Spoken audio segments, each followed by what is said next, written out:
If you've got one of these metal door handles, these are the kind that have the lock here in the exterior side, and then maybe a button to press here with a thumb turn to lock it from the inside. If you've got one of these locks and you're trying to remove the handles, you can find that there's no screws. There's no screws anywhere on them. They can be complicated to open first time if you don't know what to do. So what you need to look for are these little holes here. So there's a mark right there. There's one on the other side too.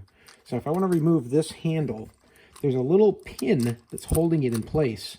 So if I rotate the handle, I can line it up with this portion here that you can see there's a little brass looking colored pin there. So it's all silver.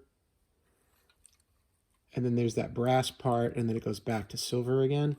You want to line it up on that brass part like that. And then you're going to need to take something like a very small screwdriver. In this case, I've got a pointed pick. These are from Channel Lock. They're really good. It's a small set, comes with 4 pieces, but it's great for things like this. And I'm using these things all the time lately. So what you're going to want to do is just push in like that.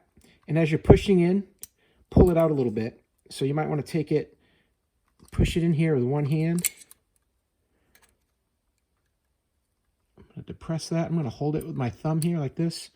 And then just try to draw this out.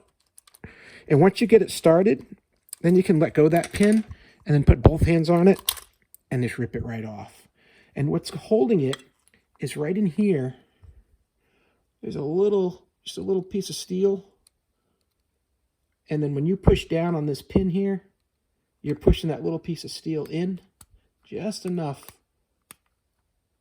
You can see that movement, just enough to let go of the handle. So they're not held in by much, but there's that little bump there that's holding it in. And that grabs a hold of this portion right here, this hollowed out center. Because when you're pushing the button, you're pushing in here. And that's it. You'll take it out. That's how you do it. And then to put it back in, you're going to want to line that up with the little brass pin there like that. And just pop it on and it's back on. So that's it. That's how you remove the handles on one of these steel door locks. Hey, I hope this helps. Have a great day.